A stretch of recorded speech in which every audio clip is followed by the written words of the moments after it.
2000년 전에 예수 그리스도의 육신의 아버지 요셉에게는 천사를 통해 꿈으로 말씀하셨다면, 이 시간에는 그 주님을 만난 마태의 증언을 통해 우리에게 말씀해 주십니다. 그리고 오늘도 성령 하나님으로 임마누엘 하셔서 우리에게 진리로 말씀하여 주실 때 우리가 말씀 앞에 겸손하게 귀 기울일 수 있도록 인도하여 주시옵소서. 이 시간도 우리의 눈과 귀를 열어주셔서 주의 법에 귀한 것을 볼 뿐만 아니라 깨닫게 하신 그 말씀을 따라 우리의 삶을 하나님 앞에 거룩한 예배로 드릴 수 있도록 인도하여 주시옵소서. 예수님의 이름으로 기도드립니다. 아멘.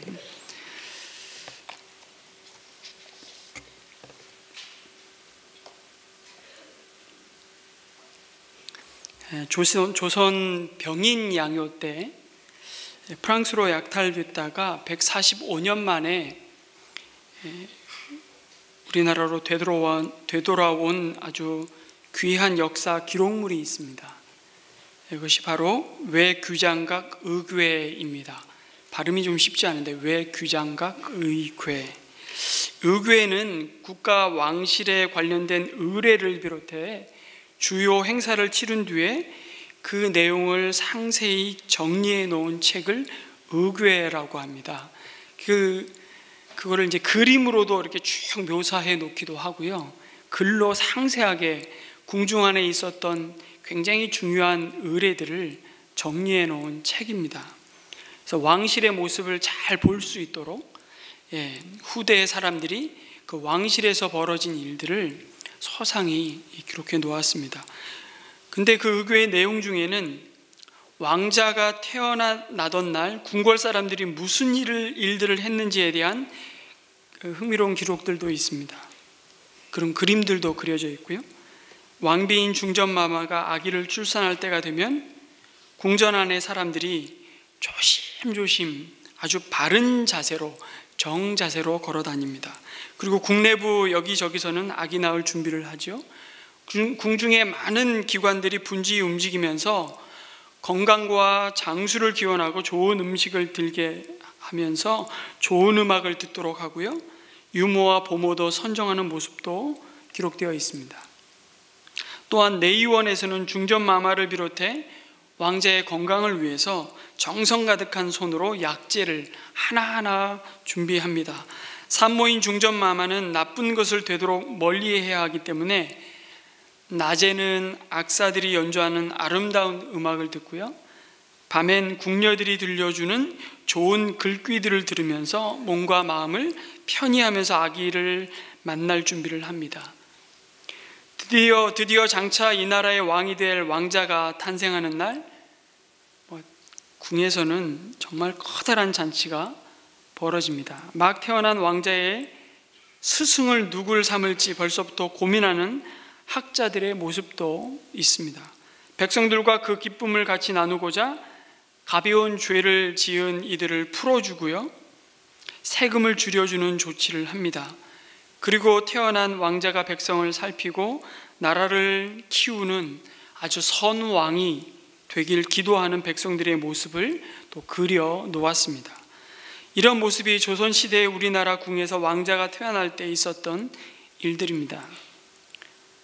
그런데 조선시대보다 1100몇 년 전에 이 땅에 만왕의 왕으로 오신 하나님의 아들 예수님의 탄생은 초라하다 못해 불륜에 의한 사생아라는 불명예 뿐만 아니라 이 땅에 오실 자리가 없어 나귀와 말밥통인 구유에서 태어나셨습니다.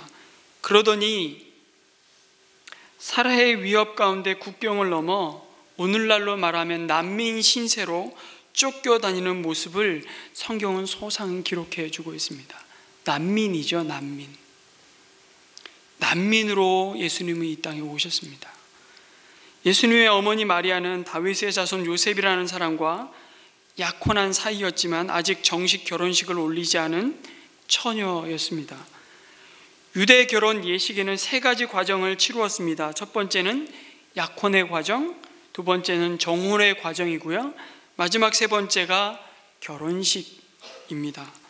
약혼은 본인이 어렸을 때 부모끼리 결정하는 것입니다. 그 이유는 결혼이 너무 중요하기 때문에 본인들의 애정만으로 다 이루어질 수 없다는 생각을 강하게 유대인들은 가졌습니다. 그래서 부모가 미리 결혼 약속을 합니다. 그러나 이 약혼은 법적 효력을 갖지 않습니다.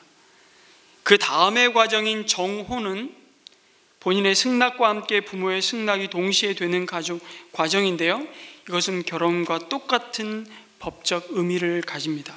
그래서 정혼 때는 파혼을 하지 못합니다. 그때는 이혼이 됩니다. 그리고 정혼을 하면 결혼과 같이 구약 율법의 제한을 받게 됩니다.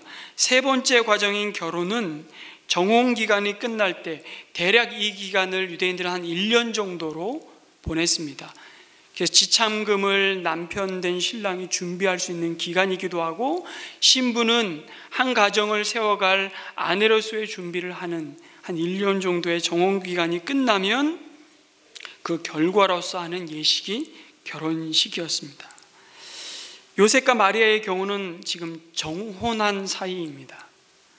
정혼했을 때 마리아가 갑자기 임신을 한 것입니다. 이것은 율법에 저촉이 되는 것이죠. 신명기 22장 21절에 24절에 의하면 이런 사람은 돌로 쳐서 죽여야 했습니다.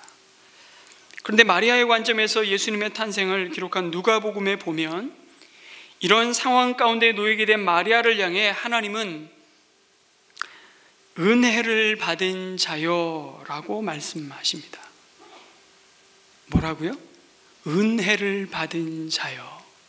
아니, 지금 멀쩡한 처녀가 아이를 가졌다는 말이 무슨 기쁜 소식이라고 은혜라는 말을 합니까? 한순간 자신의 의지와 상관없이 하나님이 그녀의 인생에 개입하셔서 삶을 온통 엉망진창으로 만들어버렸다고 해도 과언이 아니었습니다. 도저히 이해할 수 없는 상황이었습니다. 졸지에 10대의 처녀가 미혼모가 된 것입니다.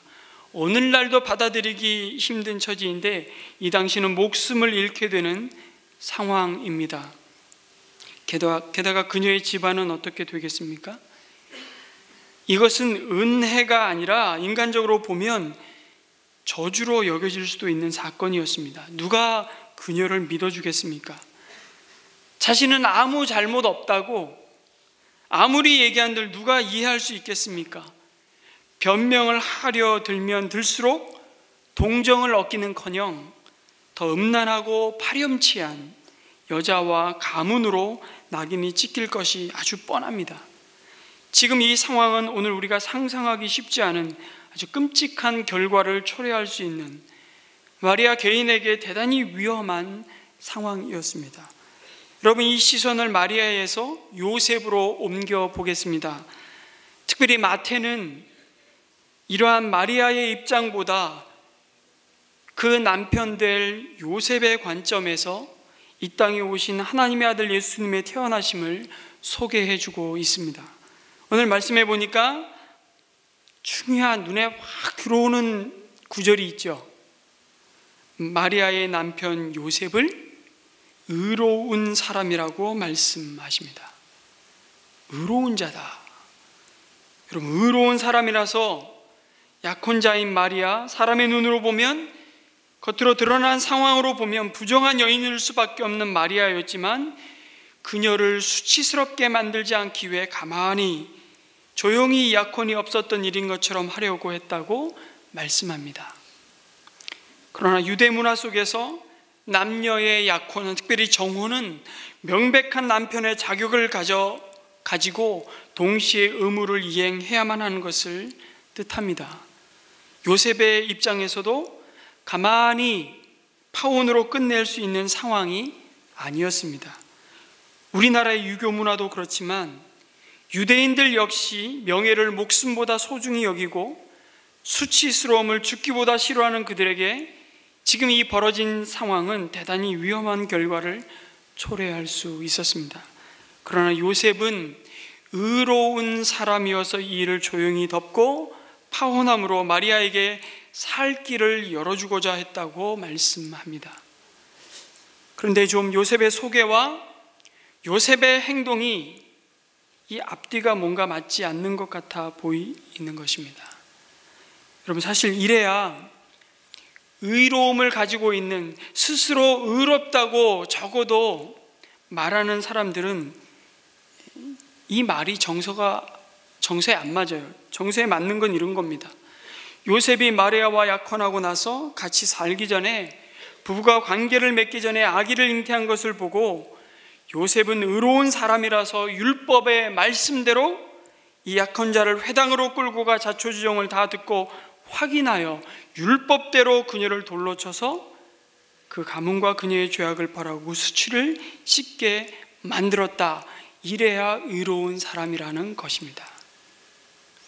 오늘날 명예살인이 버젓이 벌어지고 있는 이슬람 사회가 이 당시의 유대 사회와 별반 다르지 않다고 생각하시면 거의 맞습니다. 이래야 앞뒤가 맞는 겁니다. 의로움은 그런 것 아닙니까? 죄와 타협할 수 없는 것, 불의와 더러움을 용납하지 않는 것, 하나님의 거룩함을 훼손하는 그 어떤 것도 용납하지 않는 것입니다. 그런데 요셉은 의로운 사람이기 때문에 약혼자에게 부끄러움을 주지 않으려 했고 가만히 파혼을 선택했습니다. 그 선택은 마리아가 성령으로 잉태하였다는 사실을 알기도 전입니다.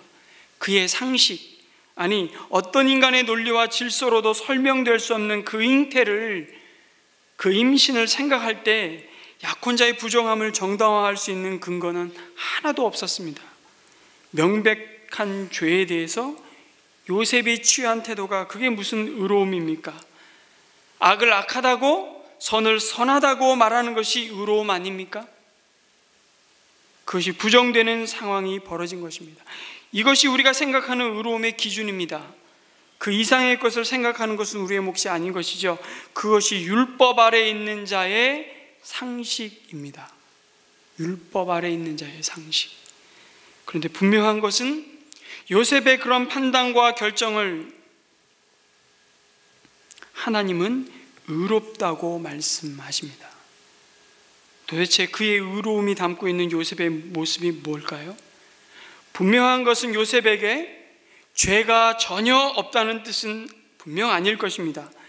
그러면 하나님이 요셉을 의로운 자라고 말씀하시는 의미는 무엇입니까? 그것은 하나님의 형상을 따라 지음받은 그 한 사람에 대한 긍휼과 사랑입니다. 긍휼히 여김. 요셉은 이 상황 속에서 사람을 향해 얼마든지 분노의 지배를 받을 수 있었습니다. 또한 하나님을 향해 원망과 불신의 늪에 깊이 잠길 수 있었습니다. 왜 나에게 이런 일이 일어나는 것입니까? 왜 하나님은 이런 수치를 막지 않으십니까? 이렇게 소리칠 수 있었습니다. 그런데 요셉은 약혼자에게 부끄러움을 주지 않으려고 가만히 파혼을 선택합니다. 정당한 분노로 모든 것을 불살라 버릴 수도 있었습니다.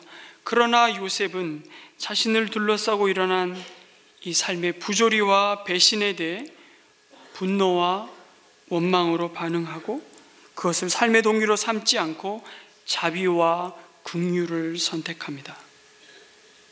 어쩌면 이것이 요셉에게는 더 큰 고통의 선택인지도 모르겠습니다. 무엇보다도 억울합니다.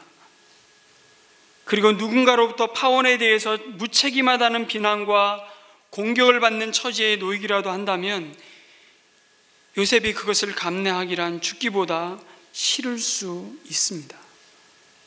그럼에도 요셉은 천사를 통해 마리아의 잉태가 성령으로 말미암아 하나님의 전적인 주권과 능력으로 이루어진 이름을 통보받기도 전에 파혼을 조용히 결정합니다. 요셉이 이런 마음과 태도를 어떻게 갖게 되었는지, 어떻게 이것이 가능했는지 그것을 성경이 소상히 밝혀주고 있지는 않습니다만 중요한 것은 요셉이 죄와 허물을 자비와 긍휼과 사람에 대한 사랑의 마음으로 다루는 이 태도를 하나님은 귀하게 보셨다는 것입니다. 그리고 다윗의 후손인 이 요셉을 통해 하나님은 병들고 죄로 말미암아 모든 관계가 깨지고 망가진 인생을 구원하시기 위해 사람의 몸을 입고 이 땅에 오시는 거룩한 통로로 요셉을 사용하셨습니다. 어쩌면 세례 요한이 오실 메시아를 예비하며 요단강에서 회개의 세례를 베풀며 광야에서 외치는 자의 소리 나팔수 역할을 했다면, 요셉은 그 구원자로 오실 예수를 이 땅에 실어 나르는 나룻배 역할을 하는 영광을 누렸다고 할 수 있습니다. 나룻배, 건네주고 빙배로 돌아오는 나룻배. 여러분, 요셉이라고 갈등이나 번민이 왜 없었겠습니까?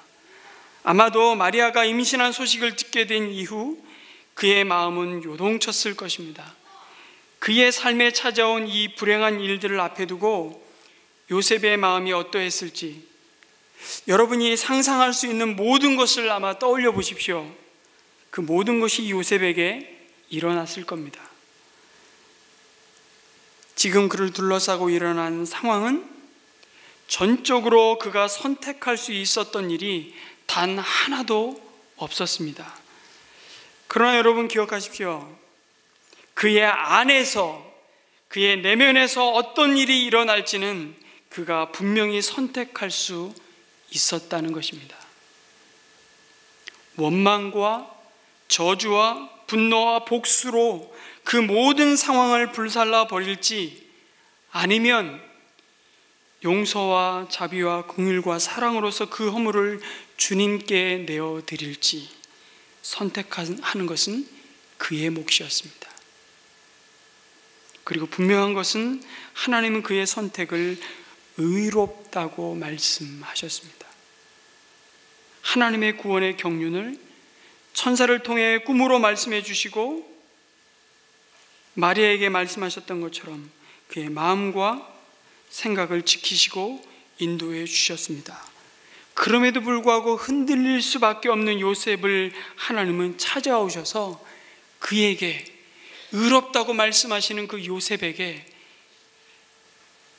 이 상황을 이해시키고 있는 하나님의 은혜를 맛보게 하십니다.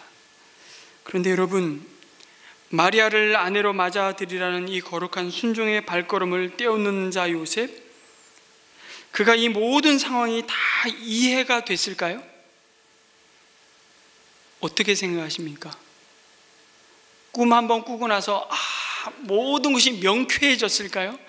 네, 이제 알겠다. 하나님이 하신 이 계획과 이 놀라운 일을 내가 이제 비로소 알겠다.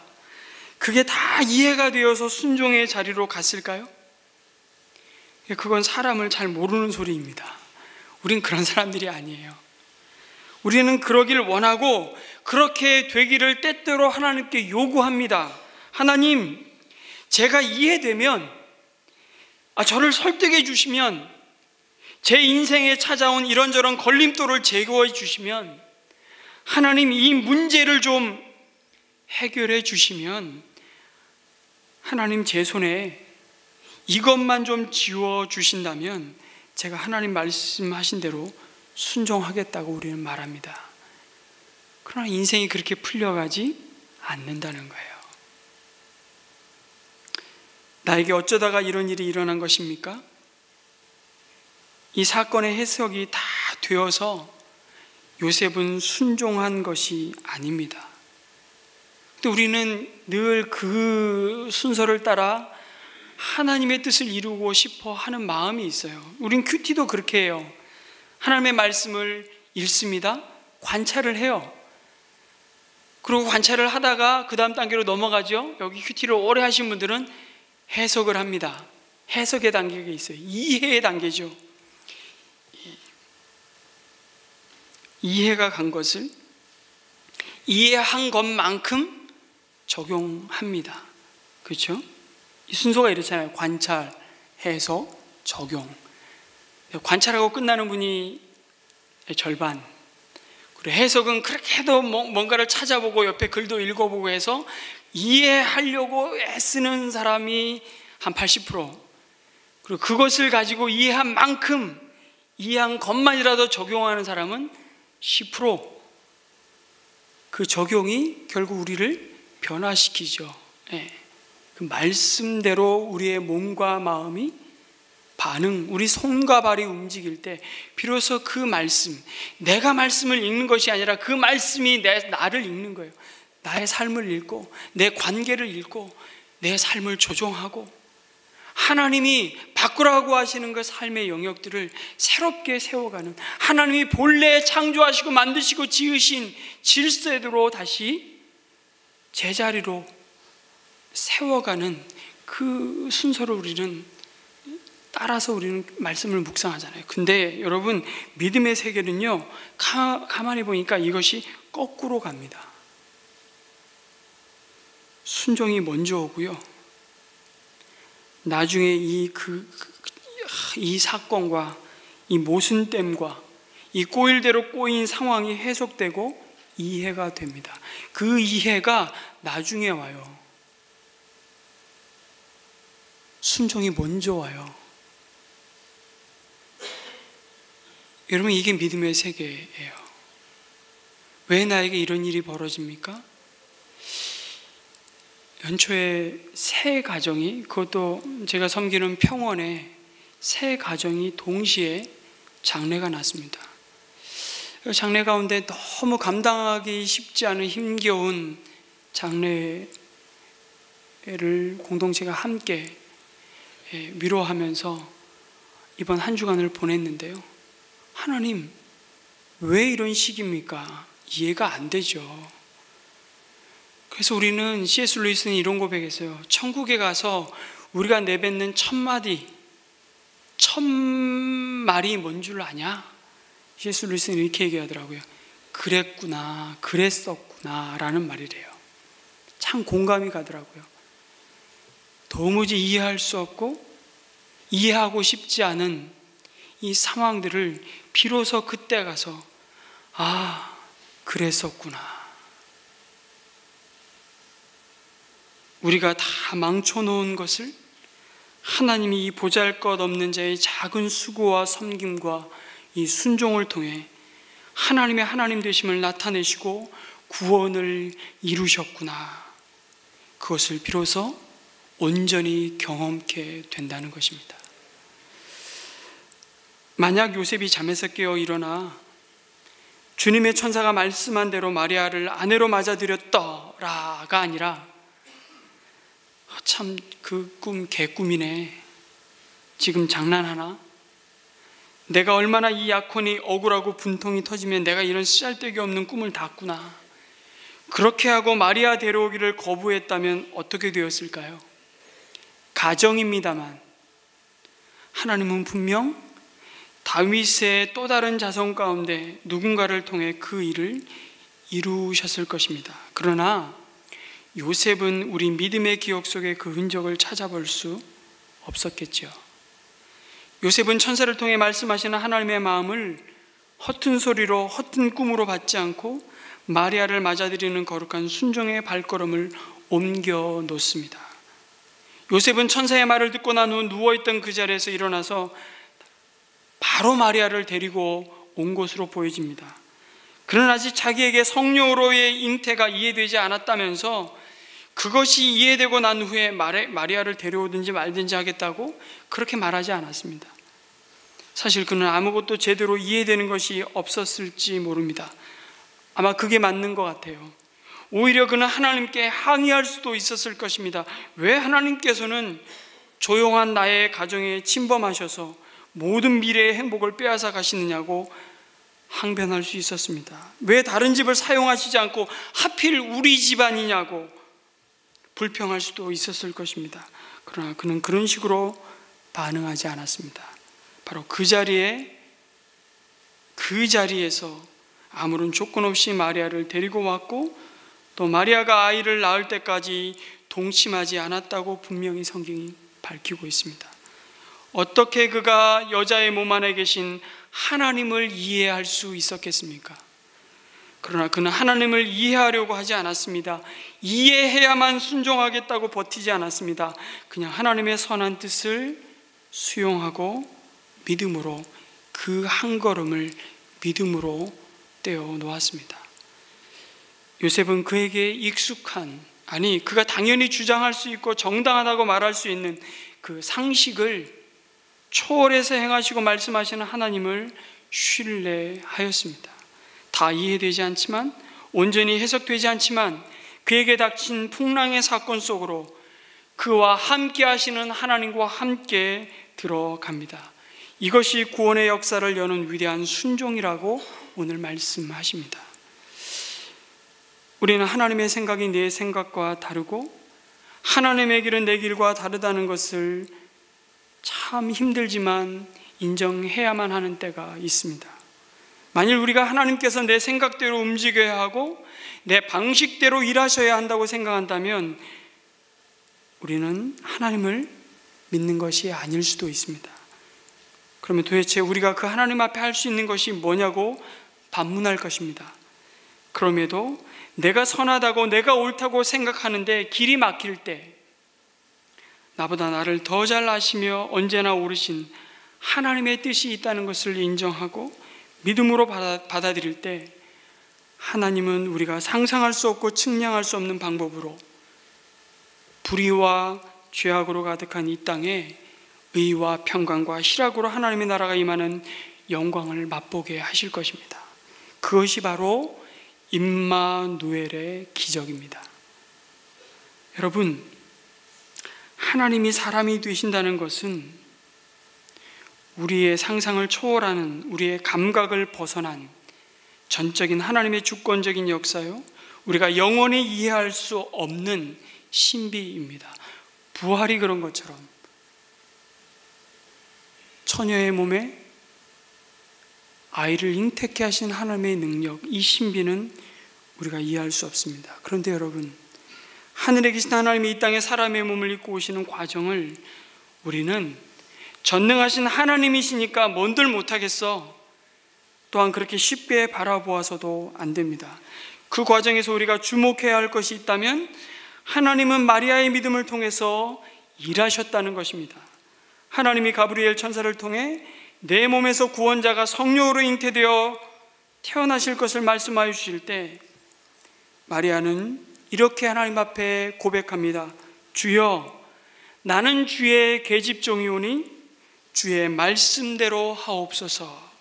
이 믿음의 고백을 하나님은 받으셨습니다. 그리고 그 믿음의 은혜를 베푸셨고 그 믿음대로 이 땅에 하나님의 나라가 임하는 가장 결정적인 통로로 그의 인생을 사용하셨습니다. 동시에 하나님은 마리아를 아내로 맞아들이는 하나님의 말씀에 요셉의 거룩한 순종을 사용하셨습니다. 분노와 원망과 상처와 두려움으로 주어진 삶의 몫을 끝낼 수도 있었던 요셉이었습니다. 그런데 사랑과 긍휼을 잃어버린 맹목적인 율법의 적용으로 죽음만이 가득한 세상을 만들 수도 있었던 요셉이었는데 그 모든 권리와 명분을 내려놓고 하나님의 말씀에 귀를 기울이고 그 시대의 상식과 질서를 초월해서 역사하시는 하나님께 그 자신, 그 삶을 온전히 맡기고 순종을 드렸을 때 하나님은 그를 사용하셔서 이 땅에 자기 백성을 그들의 죄에서 구원하실 예수 그리스도를 오게 하셨습니다. 여러분, 이 두 사람이 간 길 결코 쉬운 길이 아니었습니다. 그것은 좁은 길이었고요, 그 길은 자기를 부인하는 길이었습니다. 그러나 그 길 위에 너희 말씀의 순종이 이 땅에 우리와 함께 하시는 하나님 임마누엘의 복을 여는 도구가 되었습니다. 이보다 더 값지고 영광스러운 복이 없을 것입니다. 그런데 성도 여러분, 왜 이렇게 사람의 몸을 입고 이런 방식으로 이 땅에 하나님이신 예수님이 오셔야만 했습니까?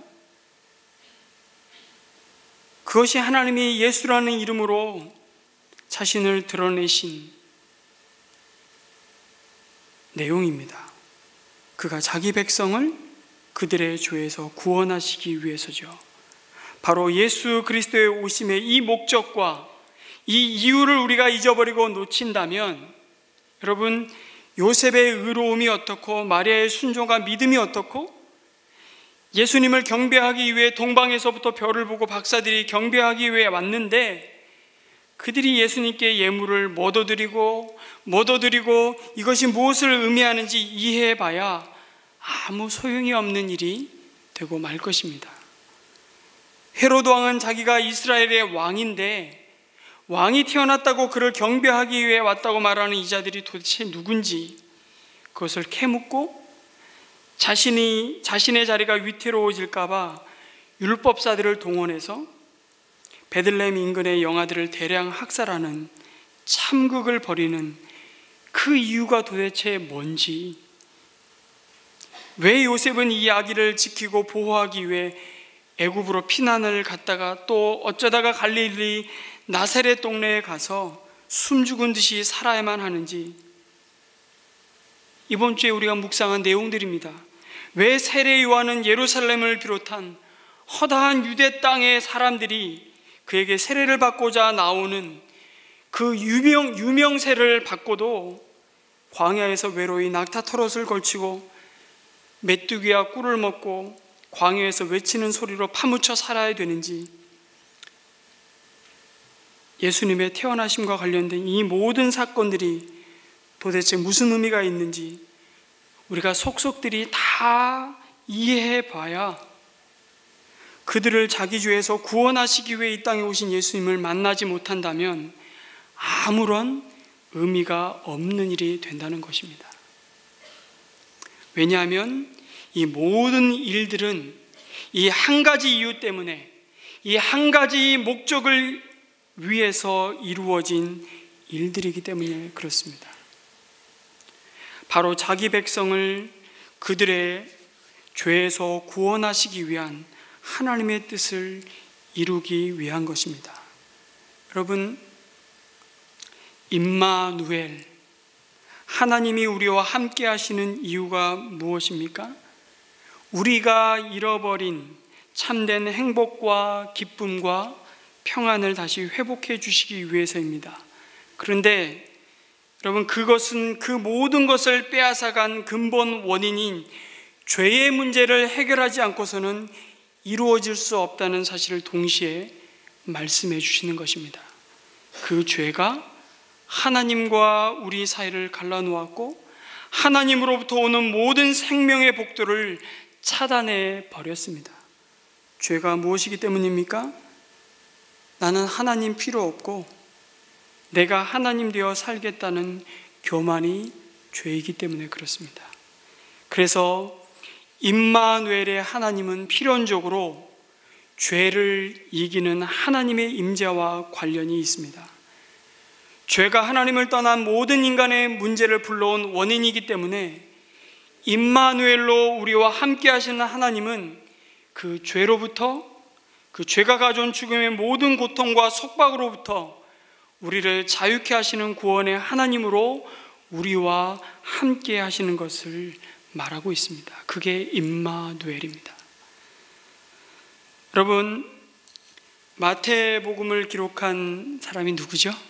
너무 쉬운 질문을 드리는 이유가 있습니다. 마태죠.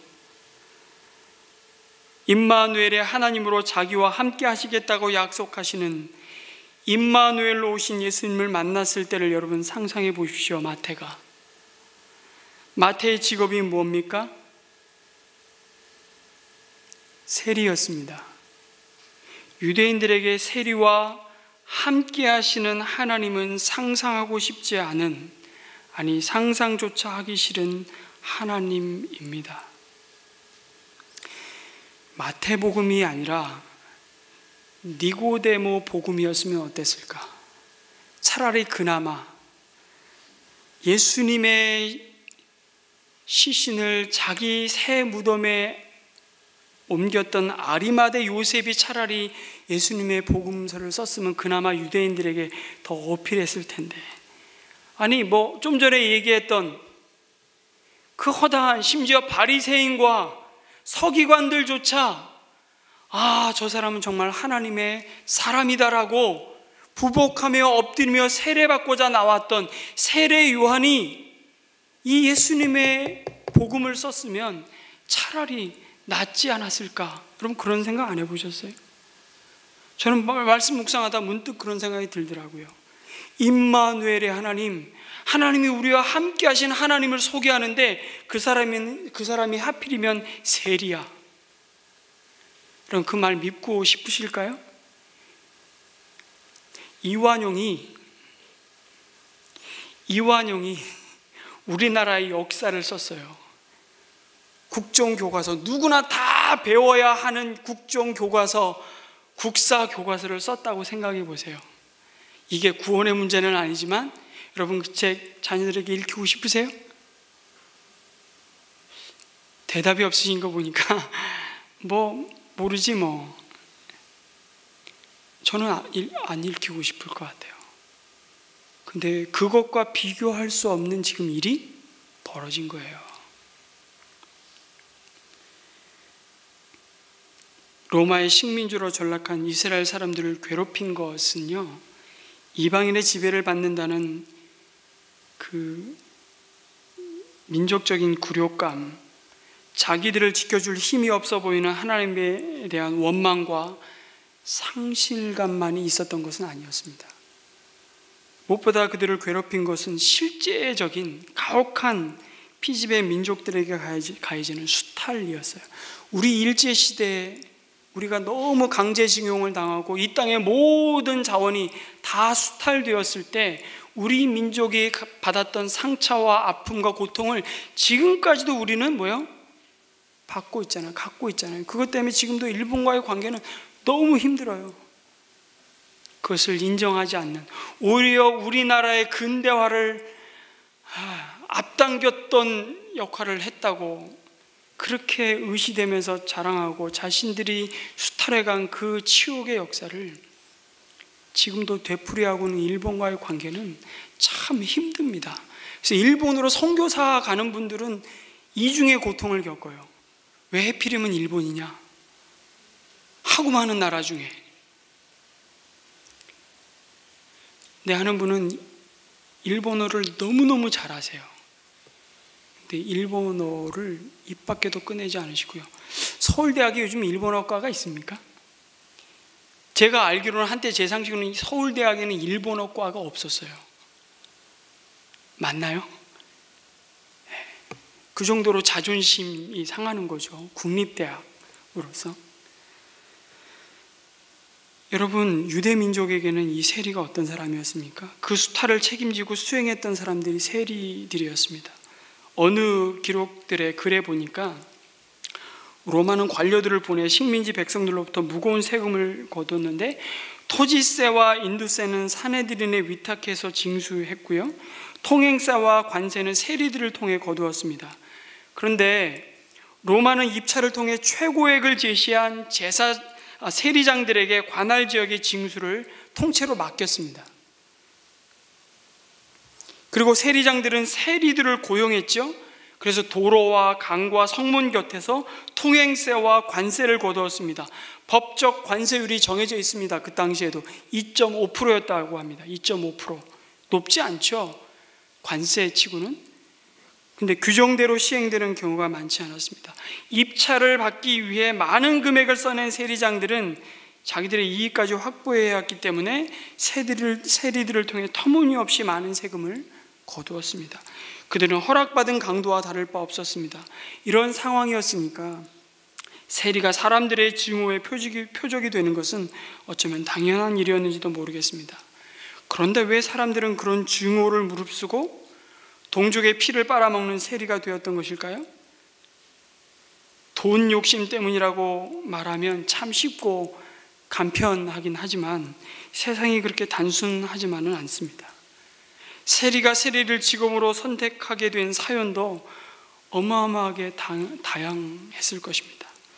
예수님이 말씀하신 바리새인과 함께 등장하는 세리의 비유가 나오죠. 누가복음에 보면 그 속에는 자신의 처지를 한탄하며 감히 하늘을 우러러보지 못하는 부끄러운 수치스러운 자신의 삶을 고통스럽게 바라보는 세리가 등장합니다. 그러면서 하나님의 자비와 긍휼을 구하는 세리의 모습을 보여주십니다. 그리고 주님은 놀라운 말씀을 하세요. 바리새인이 아니라 세리가 의롭다함을 받고 집으로 돌아갔다고 말씀하셨습니다. 어쩌면 이 비유의 주인공이 이 복음서를 기록하고 있는 마태 자신은 아니었을까, 그런 생각을 해봅니다. 임마누엘 하나님은 용서받을 수 없다고 말하는, 함께해서는 안 된다고 말하는, 세상이 저주하는 대상인 바로 마태에게 임마누엘의 주님으로 찾아오셨습니다. 찾아오셔서 그들의 죄를 속량하시고 하나님의 거룩하심과 사랑으로 그를 덮으셨습니다. 그것이 십자가에서 이루신 구원의 은혜입니다. 동족의 피를 빨아먹으면서 증오의 대상으로서 자신의 삶을 연명할 수밖에 없었지만, 그럼에도 그 수치심을 돈으로도, 알량한 로마로부터 부여받은 권력으로도 메꿀 수도 가릴 수도 없었던 비참한 삶을 주님은 임마누엘 되셔서 찾아오시고 그 마태의 삶을 바꾸셨습니다. 그리고 마침내 이 놀라운 구원의 소식을 증거하는 복음의 통로로 그를 사용하셨습니다. 임마누엘의 이야기는 곧 마태 자신의 이야기입니다. 그리고 우리의 이야기라고 말씀하십니다. 그리고 또 다른 마태, 또 다른 만선, 또 다른 우리의 이름으로 된 복음의 이야기를 오늘도 계속해서 우리와 함께 하시며 쓰시겠다고 말씀하십니다.